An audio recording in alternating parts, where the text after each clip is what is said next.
Have I told you about the app that we're launching in May? It's an AI powered self discovery coach, and the feedback that we're getting has been crazy. Let me give you some. It literally felt like I was talking to a therapist. I loved it.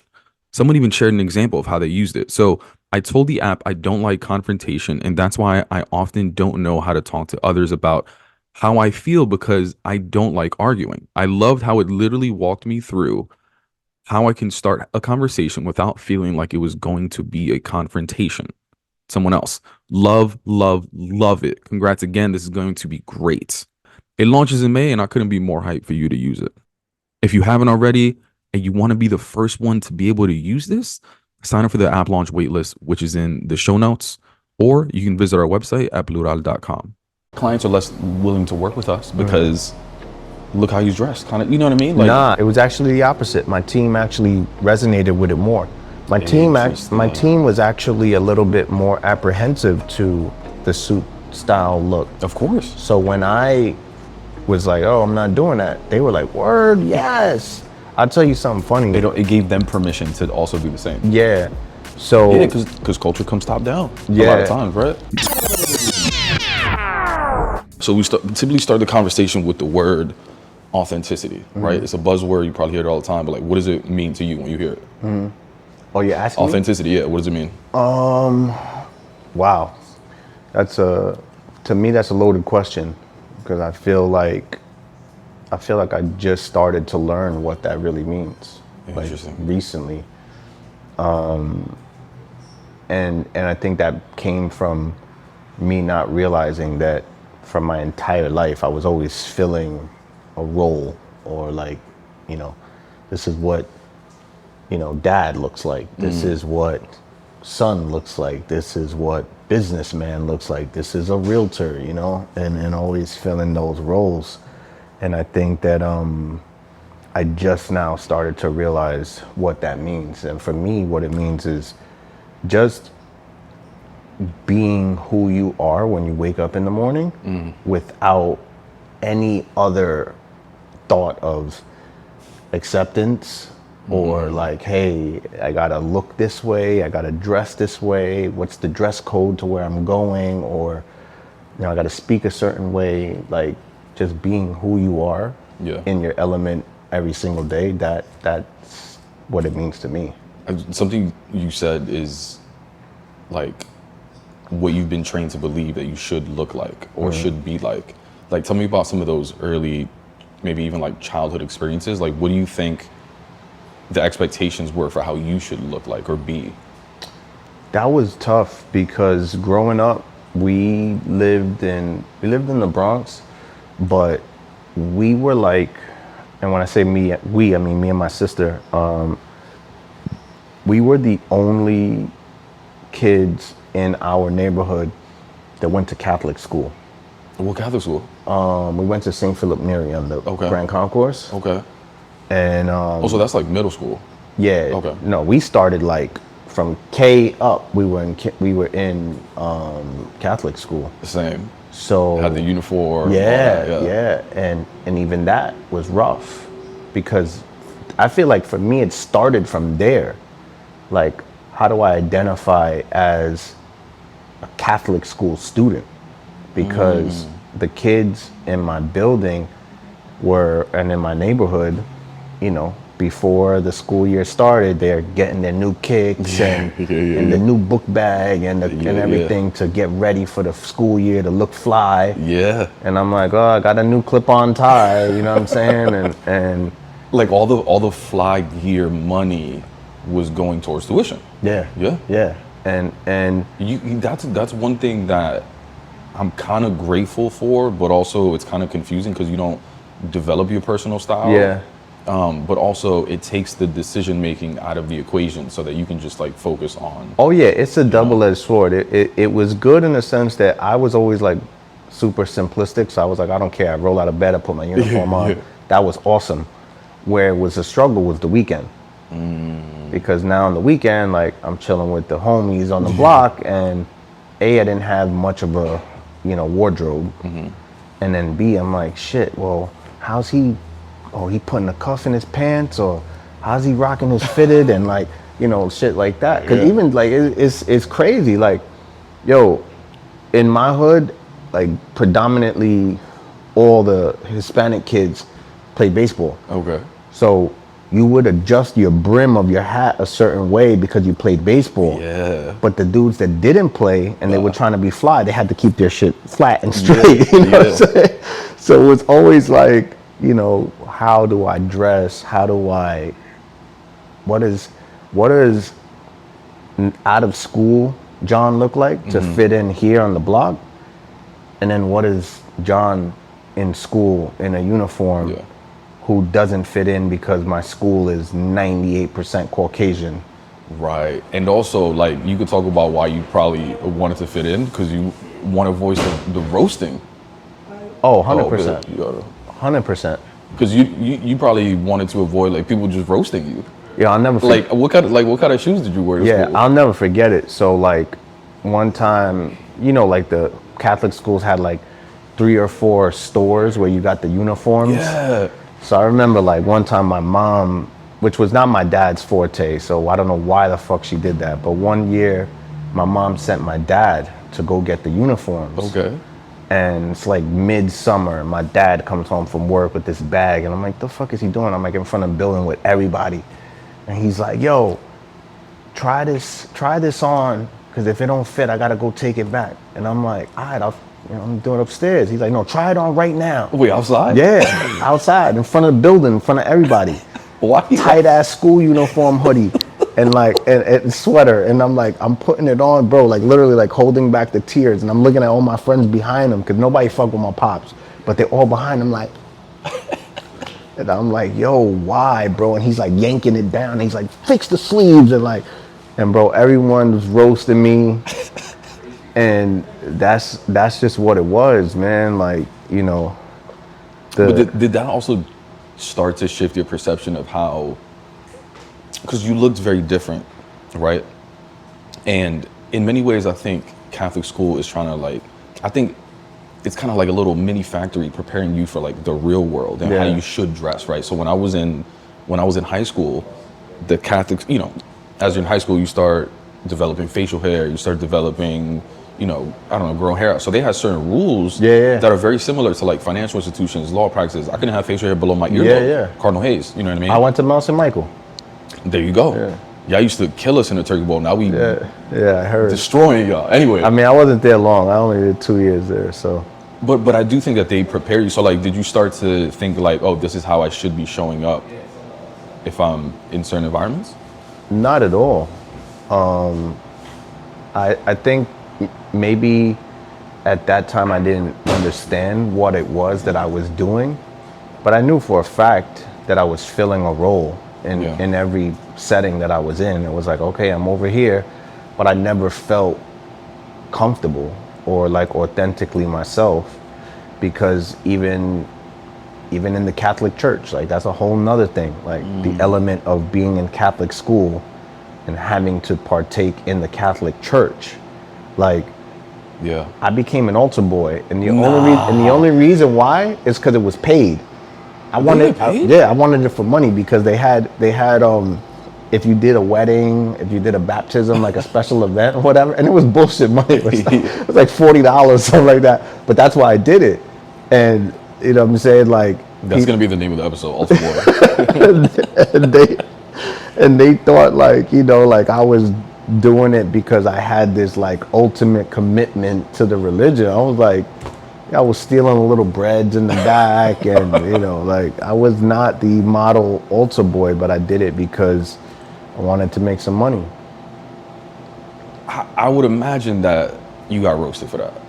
I got roasted for everything, but that's the dope thing about it, right? Because like with my partners Mike and Don, like they're like, yo, bro, you don't stop with the jokes, and I'm like, yo, like never take it personally, because that's how I was raised. Like, bro, that was an art. Yeah. Like you had to be prepared. And if you knew that you was wearing something crazy walking out the door, you had to be prepared for what was coming. But I would be in my head like, yo, I'm gonna say something about his ears. I'm gonna say something like, because you had to be ready for that. That's what it was. It was Yeah, like you were very observant up to like the smallest details, but also I think yeah, it helps build like tougher skin. a thick As people skin for say. sure, Yeah. for sure. I think Like I that's often say like, who needs enemies when I got friends like that? Like nobody could offend me compared to like the things that my friends have told me. oh, bro, my family. Yeah. Forget about it. My family. That was like we would get together for like even to this day get together for a barbecue and like somebody bring a new boyfriend or girlfriend around, and we'd be like, "Yo, did you tell them like how we give it up over here?" Like, because they might not want to come back, but that's what molded us to be the way that we are, and I think that's actually what's missing. I think this whole generation of kids doesn't even know how to socialize. I think they lost that. I agree. Wait, but you said like I think that's an interesting dynamic around like being in Catholic school because yeah, one is educational, but you are also in the culture of like religion. Like, what are some other areas where you just felt like uncomfortable with this idea of like maybe it's just like the things that were being placed on you because of religion? I always felt uncomfortable with it. I questioned religion at a very early age. Like by yourself or to other people? Yeah, out just to loud? myself. I would be like, I don't get this. Like, why do we have to sing when he says this? Why do we have to kneel? Why sit up, stand down? Like, I was like, why? Yeah. Why?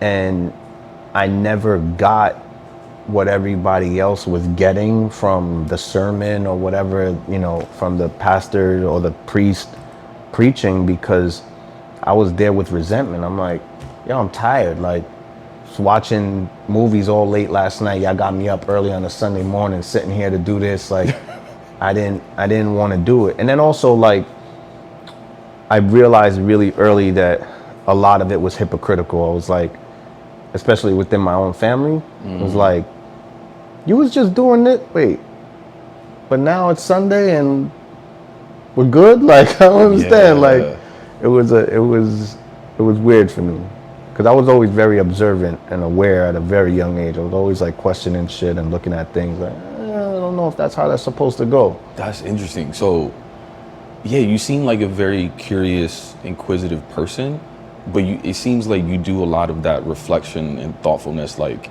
internally, Yeah. a lot. Yeah. Like, did you ever? Because I could imagine you at that age communicating it to like family or something like, yo, this shit don't make sense, right? But that is another layer of like the conflict, because that's somebody that, you know, goes every Sunday, they're very devoted, blah blah blah. So like, you kept a lot of that internally, though, right? Yeah. I actually never shared it until I was an adult, like probably like in my early 20s. I moved to North Carolina. I was living in Raleigh for a little while, and that's when I actually became a Christian. And But you were in Catholic school your whole life. my whole life. What do you mean you became a Christian? So when I was in Raleigh, I went to a Christian church out there, not a Catholic church. Okay. And I had a dope experience. I had a very dope experience. Like, it was a very different flow. It wasn't the sit up, stand down, you know, stand up, Yeah. everybody reading the hymnals and like repeating the same. Like, it was very different. It was something I resonated with. Like, I resonated with the praise music, like the way they sang and worshiped. Like, that was like, it had a vibe, it had something. I was like, oh, I could fuck with this. Yeah. But then also, like, the pastor being somebody like, yeah, he was in a suit, but he seemed more relatable. And Like you could see yourself in him a little yeah, bit. and the sermon was like, he would make it about relatable, Yeah. everyday shit, as opposed to like the priest in the Catholic church was reading from the fucking Old Testament. It sounded like a history class. Yeah, it was like, Yeah. how the fuck do I apply with this? You know what I'm saying? Like, Yeah. so going to Christian church and becoming a Christian, that was tough because, especially like my mom was like heavy Catholic. Yeah. And we had some family members growing up that were like Pentecostal Christian, and the Catholics in the family would talk shit about them. Interesting. You know, oh, do you know what their pastors don't take oaths? You know what they be doing? And they like they be having affairs and they be, you know. Yeah, yeah. So I was a little like, not nervous, but a little apprehensive to come back home and say, yo, I'm a Christian now. I'm gonna go to Christian church. Yeah. I vibed with it. I thought men's group was dope. I thought Bible study was dope. Yeah. Catholic church wasn't doing that. It sounded like you were at a point though where even if your family did talk shit, you gave less of a fuck. Oh, I never gave a fuck about, sorry y'all.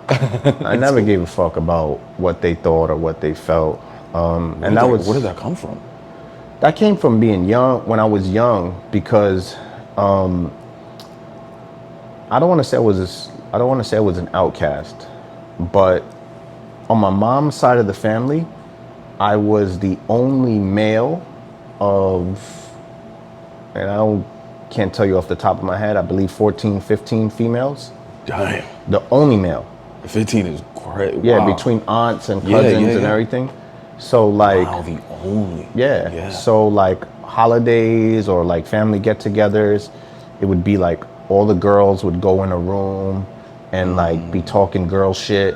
Yeah. And I remember it vividly. My cousin had this little like fucking play school like chair that would sit outside of the room, and I would sit on that chair like trying to like listen in and hear, you know. But I was always kind of like by myself.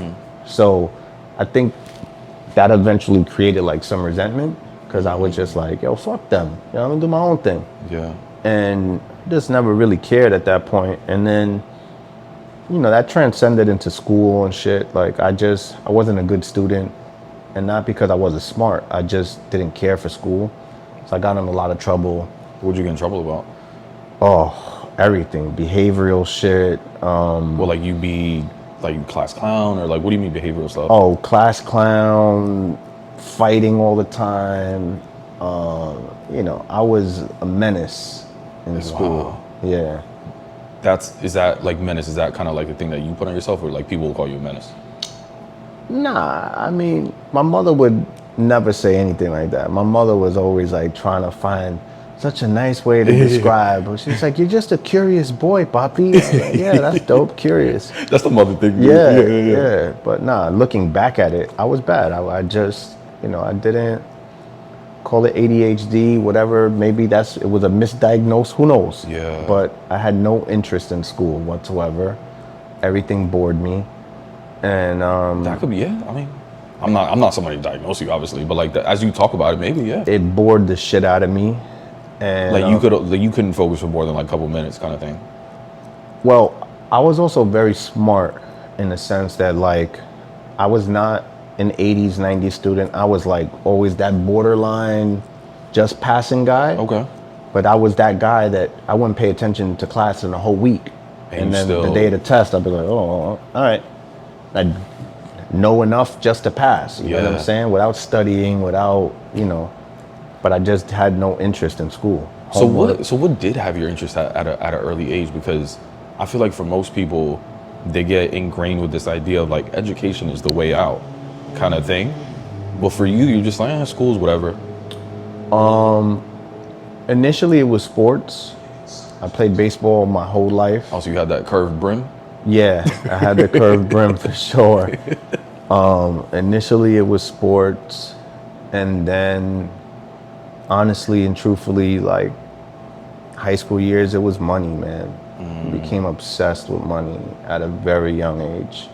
And that was probably because I got a really good paying job at a young age. And probably might have been like a detriment more than it was something good at that time. Yeah. Because that shit made me, I got that job before I graduated. So I was like, fuck I need to go to school for? Yeah. Fuck I need to go to college for?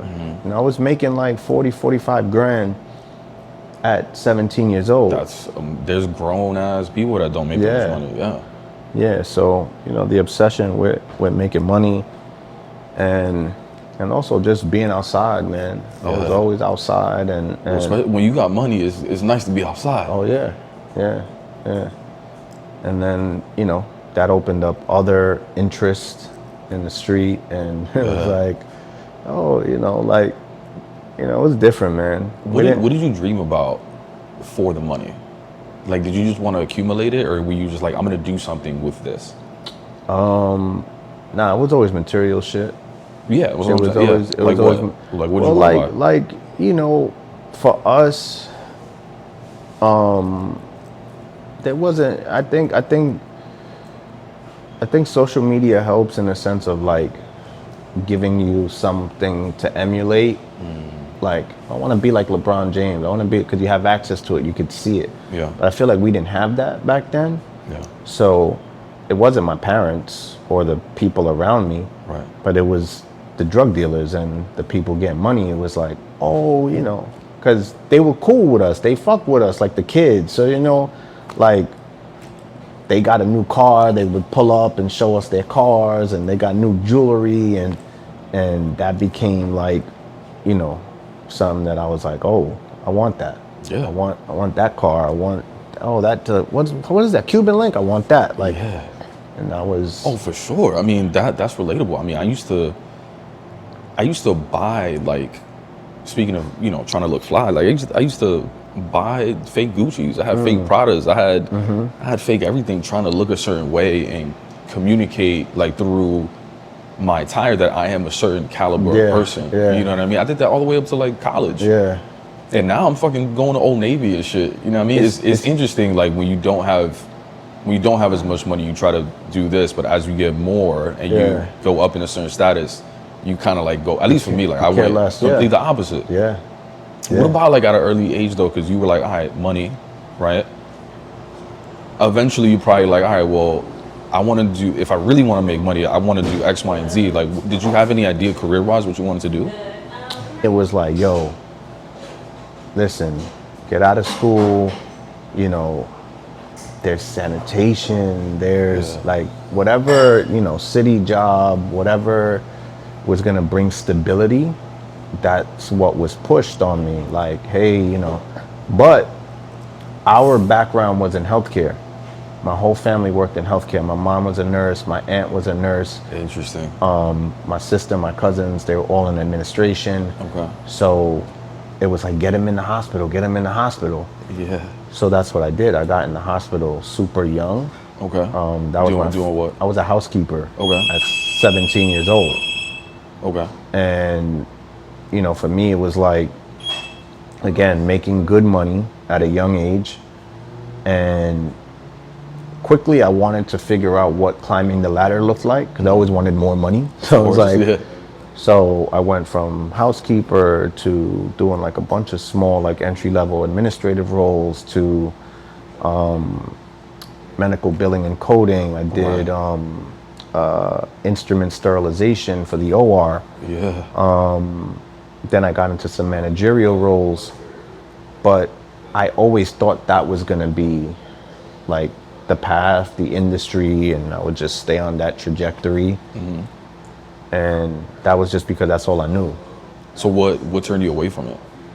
So my last position, I had a really good position with Columbia Presbyterian, and I used to run their orthopedic department in their uptown office. Yeah.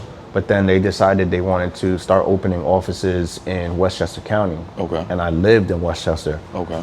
So I was like, yeah, I'm good. So I signed up for that, and I got the position. So I would manage their Bronxville office and their Tarrytown office. The problem with that was it was such a high demand. Like, it was like 14-hour days, 16-hour days every single day. Yeah. And the money was great, but the mental stress, what it was doing for me at home with my wife and my son, it just wasn't a good look.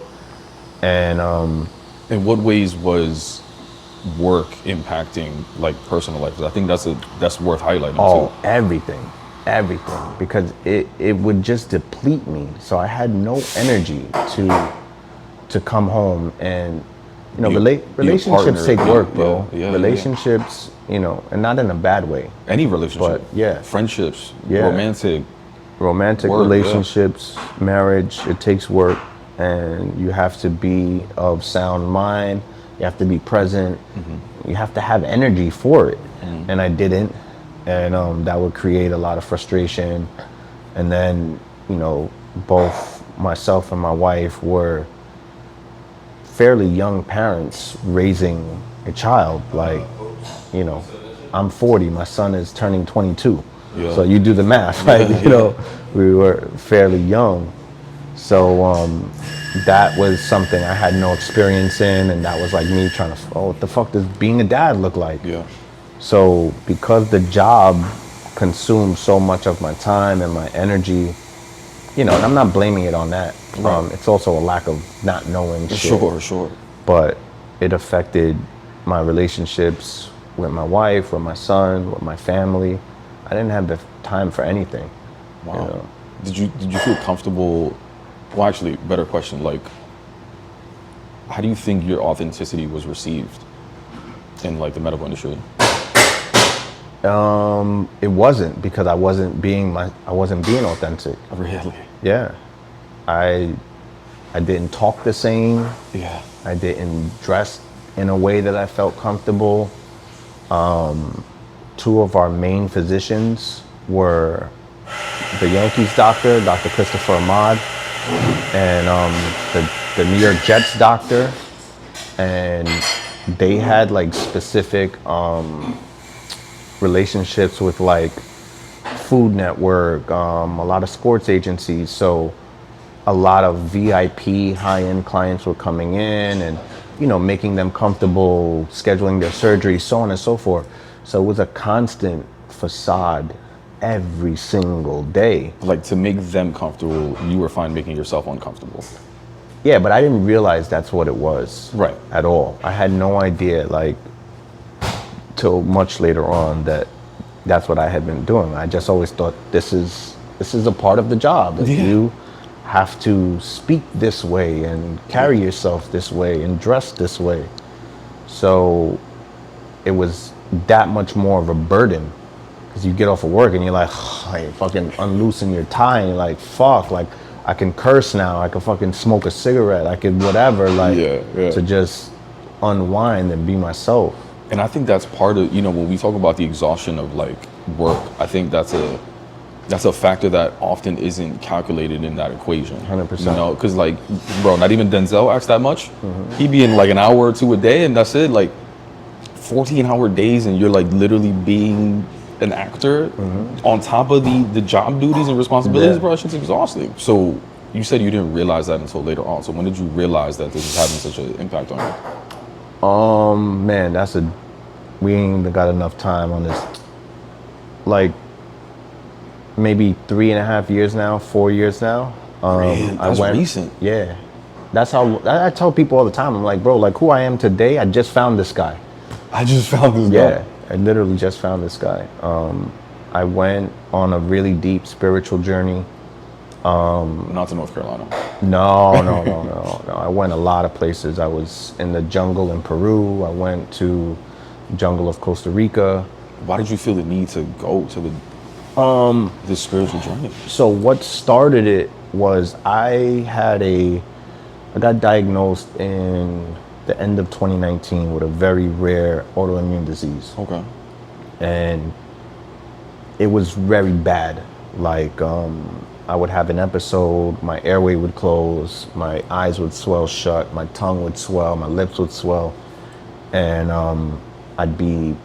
they'd put a tube down my throat, I'd be intubated, I'd be on a ventilator, and I'd be in the ICU for anywhere from 7 to 10 days, give or take. And in a course of 2 years, that happened maybe 12, 13 times. So it's like once a month.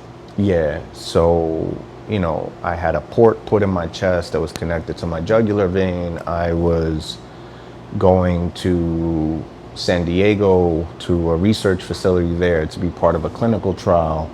I was getting medication sent to me from Japan that was from human donors, like real guinea pig shit. Yeah. Like they just didn't know, they knew what I had, they just didn't know how to control it. Right.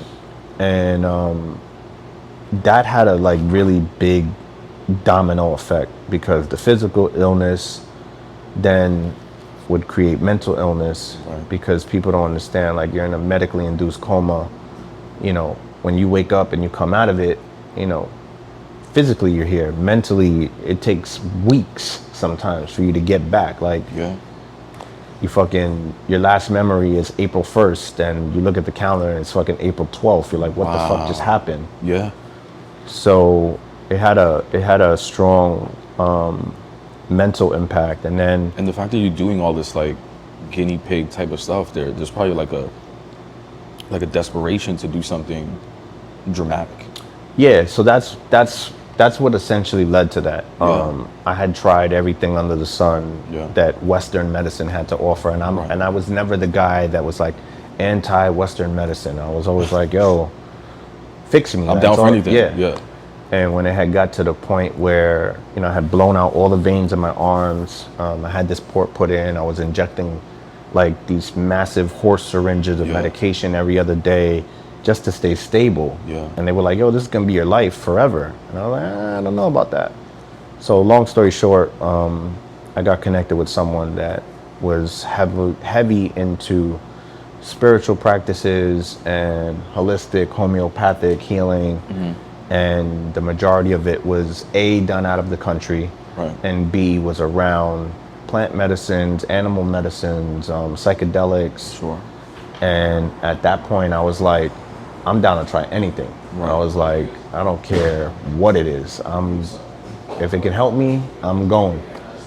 And that was what started that, like, Yeah. like going on this spiritual journey. Yeah. And I swear to God, bro, it started with one objective, which was healing physically, Right.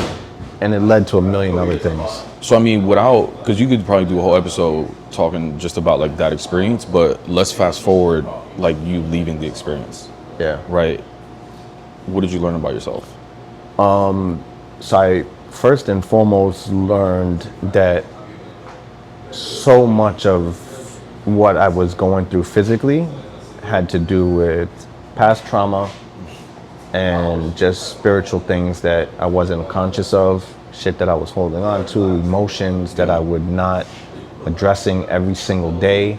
See, that's important too, because you said you kind of did this like, hey, the physical was then impacting the mental, but it also happens like reverse. Yeah. The mental impacts the physical. 100%. Yeah. I think more so than we are aware of. Yeah. You know, and that was a big part of my practice out there, was like realizing, like, why does that get me so upset?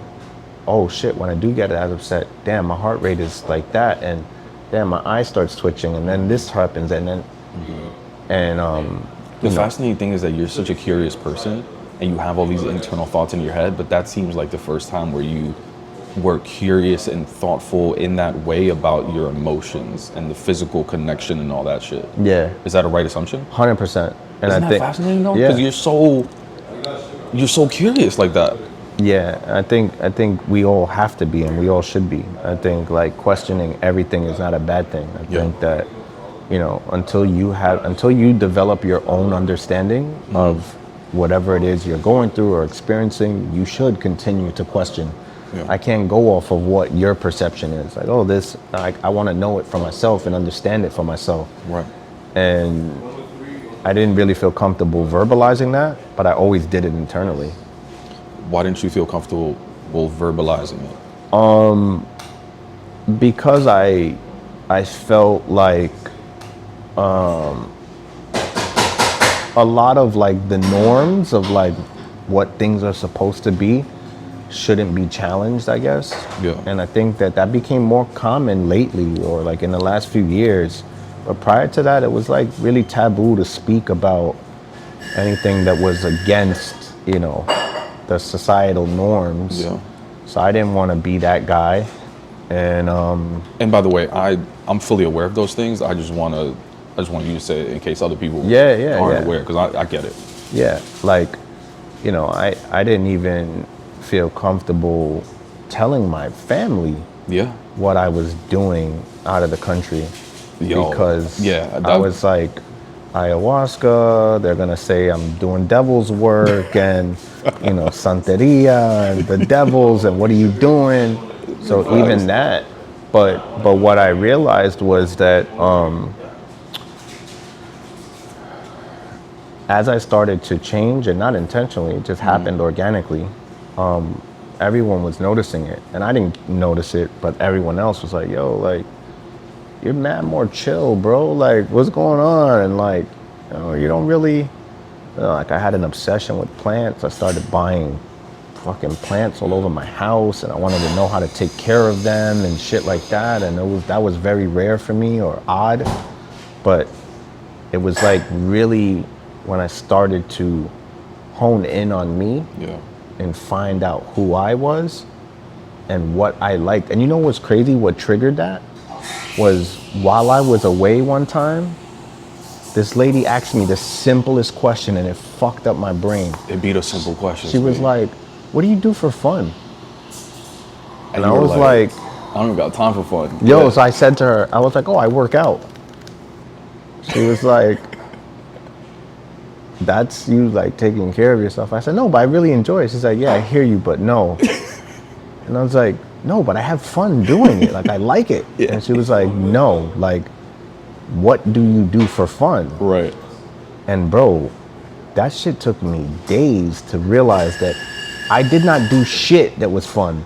And I didn't even know what I thought was fun. Right. That's the crazy part, is that you don't even, like, you don't even know what is fun to you. Yeah. Because you've been so focused on just getting money. Yeah. Yeah. And also, and also like being a dad, because I would say that to her. I was like, oh, I go to my son's baseball games. I like that. She's like, bro, you're not getting it. Yeah. What do you like to do for fun? Like, right. And I was like, ooh. And it really like made me dig deep and fast forward to coming out of this. Another potential episode title is Plant Daddy. Yeah. Sorry, but go for it. No. I'm just saying, like, coming back, that became the focus. Like, what became the focus? Oh, just figuring out. Continues to figure out. Who am I? That self-discovery process. What do I like? And I think to answer your first question, that was where the authenticity came from, because I used to like identify what a successful businessman looked like by how I dressed. So I was the guy with the custom suit that my socks had to match my pocket square and my belt, like insane, bro. And when I got up every morning, I had to put that suit on or else I felt powerless. It's like, I'm not successful. I'm not gonna get this deal. I'm not gonna get this appointment. And coming back home from my journeys out there, I was like, yo, it's me. It's not the suit. And I had this crazy ego death where I was like, ego death. I'm not wearing suits anymore. But that's a big change. Huge. To like, some people will be like, all right, I'm gonna go from that custom fitted, all of that, to like, maybe I won't wear a tie next time, to, all right, next time I'm gonna do less. Like, you just went straight cold turkey. And I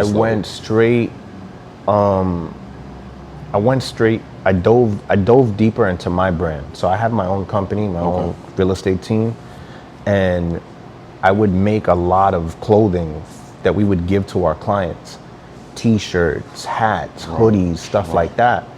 And I was like, fuck that. I'm gonna make all different types of shit with my own brand, my own hats, and that's what I'm wearing. And I might dress it up with a blazer, but I'm gonna wear my T-shirt with my jeans and my shoes or my sneakers. I didn't care anymore. And it was polar opposites. It wasn't a gradual, like, oh, I'll just lose the tie. It was like I went from 3-piece suit to the next day T-shirt, jeans, and I didn't care. I was like, I was already very successful. Yeah. And I was just like, my success and my knowledge of the business has nothing to do with my suit. Yeah. And if the people don't want to work with me because of how I'm dressed, I'm okay with that. I'm not going to take it as racism. I'm not going to get upset. Okay, cool. So you were willing to potentially miss out on clients? Oh, I did miss out on clients, and I was okay with that. How do you know that? Because there were times, in our industry, like, you'll Real get estate, to be clear. yeah, real estate. Yeah. You'll get a potential lead of somebody who wants to sell a property, Sure. and they'll tell you, hey, I'm interviewing 3 or 4 agents. And I'll go, okay, no problem. And I know that I would be prepared. I would show up with the reports that I needed. I would show up with my marketing strategy, like everything that I needed to sell their home effectively and efficiently and net them the most money. But my look wasn't what they were looking for, because I would then see who they would eventually hire. And it was who you used to look like. Yeah. And I was completely okay with that, because I didn't even know how to be that guy anymore. When I put that suit on, now I felt uncomfortable. I was like, whoa, what do I... Oof. But that's difficult as well, because you're not a solopreneur. You, like you said, like, you're building a team, and maybe not only are you missing out on clients, but you may be missing out on people, because they'll be like, yo, this dude is crazy. Like, he's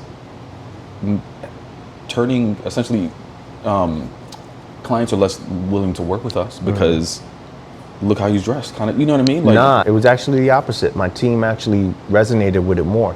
My team was actually a little bit more apprehensive to the suit style look. Of course. So when I was like, oh, I'm not doing that, they were like, word, yes. I'll tell you something funny. It gave them permission to also do the same. Yeah. So yeah, because culture comes top down a Yeah. lot of times, right? So there was Yeah. I decided to create like a special edition hoodie for my team name, like my company brand. And since our name was Synergy, the NY, I made it the Yankee NY. And then inside the actual NY was a picture of Aaron Judge hitting a home run. And it was in the year that he was chasing like the home run record, right? So Genius. I came up with the idea, we created them, we printed them.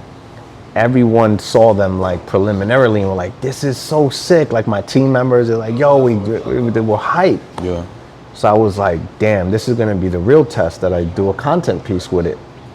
So this was my first time like doing a marketing content piece where I was wearing a Yankee fitted and a hoodie and saying like, now, we have these hoodies available.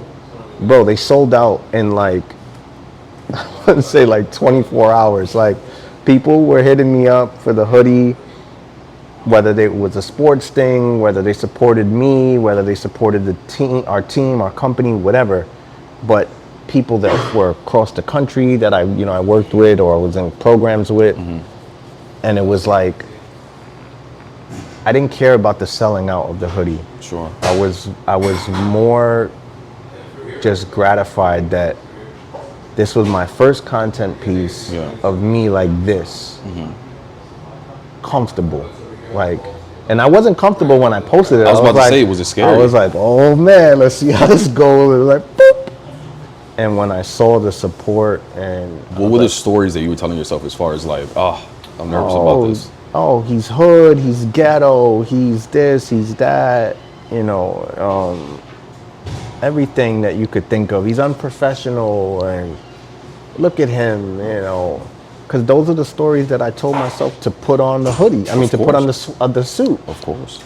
So, of course, it would come back again when I'm doing the opposite.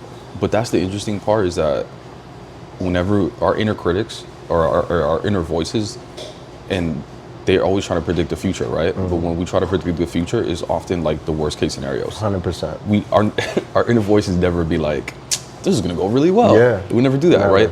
And as much like potential, and I'm sure people will still look at you, look at me, and be like, oh, they look unprofessional. But I think it's important to also highlight the positive stuff, right? Because there are probably people that want to work with you because you're not the person that's faking it as well. Yeah. Is that fair? Yeah, so I went to speak at this real estate brokerage asked me to speak at an event. Yo, you on a panel. I'm just imagining what that shit looks like. Yeah, so they asked me to speak at an event, and it was like a 3-stop event. It was like DC in the DMV area. Sure, so it was like DC, Maryland, whatever. But the panel was on branding, right? Yeah. So I'm like, all right. So I go out there to speak for the, and it wasn't like how successful you were, none of that nonsense. But I got there, and bro, everyone suited to the nine, right? Yeah. I walk in, black jeans, black and white Synergy shirt, black and white Synergy hat, black and white Jordan 1s. So I get there, and they're like, hey, can we help you like find your seat? And I'm like, no, I'm a panelist. And they're like, and I see like all the whispers and whatever, and they're like, yo, can we direct you to the dressing room? Yeah. And they're like, you're a panelist? I said, yeah, I'm a panelist. And they're like, oh, what's your name? And they're like, John. And they're like, Rios? So yeah, that's me. Oh, welcome. And they're like, all right, so you're gonna go over here, and I'm like, all right. When I got on stage, again, I'm with all these folks, and I could see the reactions in the crowd. Of course. Except for a few people. Mm-hmm. And I was like, yo, what I opened up with was, hate it or love it, every single one of you in this room will remember me. Whether you loved that I wasn't in a suit or you hated it. And secondly, every single one of you in this room knows my company name because it's on my shirt and it's on my hat. And because you hate the way I look, you know it, or because you love the way I look, you know it. And I was like, that's branding. And lastly, probably every single one of them want to be able to be their most authentic self the way that you were. 100%. 100%. Like, and you probably saw yourself in so many of them. It's always the private conversations. Yeah, people that come up to you after. Yeah. Or the DMs, it's never the outward person that's like, yo, no, it's always like, hey, oh man, that's so dope that you did that, man. Tell me about some of those messages. I'm probably making up the story in my head, but maybe somebody came up and was, or after in private message was like, I still don't think I could do that for myself. Yeah, they do. And it happened again at another event I spoke at in the Bronx. When I got there, a young dude that was on stage with me, a panelist he said, I didn't get the memo for the dress code. And I said, bro, you're gonna learn soon that there's never a memo. I said, you come as you, bro. Yeah. And if they don't want you, it's okay. So he spoke to me after the event, and he said, he's like, how did you get to this point? And he's like, was it when you hit a certain level of success? I said, no, it happened to like coincidentally be when I was successful already, but that had nothing to do with it. And I told him, I was like, maybe do it gradually. Like you said, lose the tie, get comfortable with that. Yeah. Get a button up that's, maybe a checkered shirt and not a solid one. Like, get a little crazy with it, Whatever you feel comfortable with. Yeah. Well, I think the reason why I tell people to do it gradually too is because you need to learn how to manage your emotions as you're making those changes. So, and also how to have those difficult conversations when somebody checks you. 100%. When people be like, oh, that's unprofessional. And you could be like, how does this take away from the skills and confidence that I'm bringing to the table? 100%. Like, if you never start showing a little bit more of yourself, it's going to be overwhelming when you do it all together. Yeah. And I think there's a difference, right? I think there's a difference between quote unquote professional and presentable. I'll always show up presentable. I'll always be clean cut. My clothes will be ironed. I'll be presentable. But professional, what does that mean? Because I am a professional at what I do. Yeah. Professional is not how I look. It's literally defined as a skill or competence expected for the role. That's it. Yeah. That's what it means. So when we say someone's unprofessional, we're saying that we don't believe that someone that looks like them has the skill or competence for the role. That's it. Yeah. So, all right, to wrap up, and again, we could talk about this for hours, but like, bro, all right, before we wrap up, it's so dope, and I'm literally getting like, goosebumps again. That's what I'm trying to do with this show is I don't want people to wait till they're a certain income level or a certain title or a certain age. Like, Imagine if we could cut that timeline down by like 10, 20 years 100%. for someone to realize that they don't have to fake it to be successful. That's Yeah. what I want to do. So anyway, for you, what is the one thing that inspires you to continue being your most authentic self despite the environment? I think I found fun. I found fun in the creativity of showcasing me, right? And what I mean by that was, you know, I have a company with a business partner out in LA where we do business strategy and consulting. We help entrepreneurs and business owners, whatever. But primarily because it's my industry, a lot of realtors will gravitate towards me. And what I noticed that all of them do is they get into the industry and right away they start branding whatever brokerage they sign up with. Yeah. So they work for Keller Williams, they work for Century 21, and now that's like they might as well tattoo it on their forehead. Like, and I'd be like, hey, listen, what's your brand? Oh, I work. No, I'm not asking you that. Oh, but I'm not there yet. No, you are. From day one, you start building your brand. Have fun with that.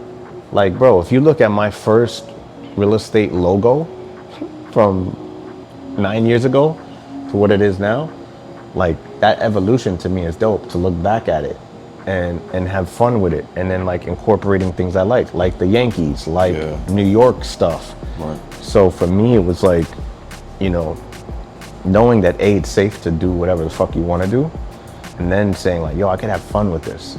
And how can I incorporate, because I think that that's what makes people, customers, work with your brand. 100%. You're relatable. Oh, you like the Knicks? Oh, you like, oh, and you sell real estate? Like, you know, but if it's just like all we see is this business guy, how do I get to connect with you? And that's where I started to realize, like, yeah, have fun with it. Have fun with it. Mi gente, that wraps up another episode of the Quién, Eres podcast. If you enjoyed what you heard, please do us a favor. Like, share, comment wherever you're listening to this episode. Be sure to follow, subscribe, and leave us a rating and review if you're listening on Apple Podcasts or Spotify. Thank you, and see you next time.